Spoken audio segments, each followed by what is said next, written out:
हान कांग। हान कांग दक्षिण कोरिया की प्रसिद्ध उपन्यासकार और कवयित्री हैं। उन्हें 2024 में साहित्य का नोबेल प्राइज प्रदान किया गया। वे नोबेल साहित्य पुरस्कार पाने वाली पहली दक्षिण कोरियाई लेखिका हैं। नोबेल समिति ने उन्हें उनकी ऐसी काव्यात्मक गद्य शैली के लिए सम्मानित किया जो ऐतिहासिक आघातों का सामना करती है और मानव जीवन की नाजुकता को उजागर करती है। हान कांग का जन्म 27 नवंबर 1970 को ग्वांगजू, साउथ कोरिया में हुआ था। उनके पिता हा संग वॉन स्वयं प्रसिद्ध उपन्यासकार हैं। उनका परिवार साहित्यिक वातावरण से जुड़ा हुआ था। जब हान कांग लगभग 9 वर्ष की थी, उनका परिवार ग्वांगजू से सोल चला गया। साहित्य के साथ साथ उन्हें कला और संगीत में भी रुचि थी। हान कांग ने योनसी यूनिवर्सिटी में कोरियन लिटरेचर का अध्ययन किया। विश्वविद्यालय की शिक्षा पूरी करने के बाद उन्होंने साहित्य को अपना मुख्य क्षेत्र बनाया।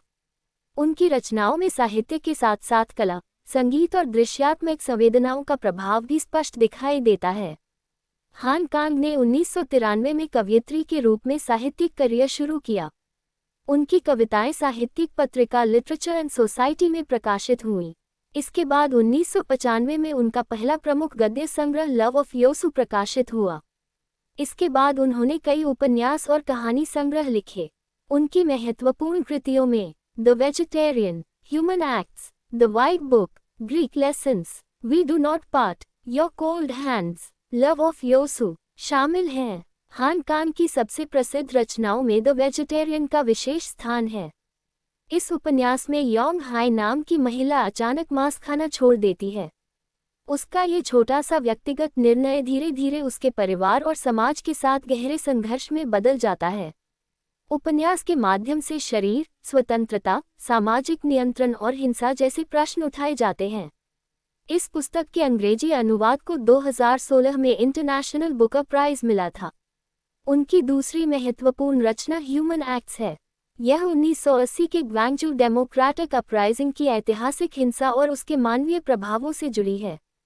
हान कांग ने इस ऐतिहासिक घटना को केवल राजनीतिक घटना के रूप में नहीं देखा, बल्कि मारे गए लोगों, उनके परिवारों और बचे हुए लोगों की स्मृति के माध्यम से प्रस्तुत किया। उनकी नोबेल लेक्चर में भी ग्वांगजू और इस घटना के प्रति उनके साहित्यिक संबंध का विस्तार से उल्लेख मिलता है। उनकी रचना we do not part, Jeju island में हुए ऐतिहासिक नरसंहार की स्मृति और उसके बाद बचे लोगों के जीवन पर आधारित है। इसमें स्मृति, मृत्यु, शोक और प्रेम एक दूसरे से जुड़ जाते हैं। हान कांग ने इस उपन्यास के लिए ऐतिहासिक दस्तावेजों और सर्वाइवर्स की गवाहियों का अध्ययन किया था। हान कांग के साहित्य में मुख्य विषय हैं ऐतिहासिक हिंसा, मानव शरीर, मृत्यु, स्मृति, शोक, राजनीतिक दमन, प्रकृति, मानव गरिमा। उनकी भाषा काव्यात्मक और प्रयोगात्मक है। नोबेल समिति ने विशेष रूप से उनके साहित्य में बॉडी एंड सोल तथा the living and the dead के बीच संबंध की गहरी समझ को रेखांकित किया। 10 अक्टूबर 2024 को हान कांग को साहित्य का नोबेल प्राइज देने की घोषणा की गई।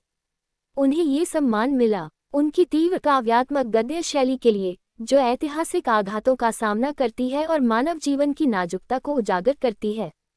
वे दक्षिण कोरिया की पहली नोबेल साहित्य विजेता और साहित्य का नोबेल प्राइज पाने वाली 18वीं महिला बनी।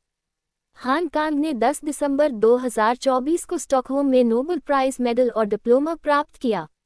हान कांग की सबसे बड़ी साहित्यिक विशेषता यह है कि उन्होंने शरीर, हिंसा, इतिहास और स्मृति को अत्यंत संवेदनशील काव्यात्मक भाषा में जोड़ा।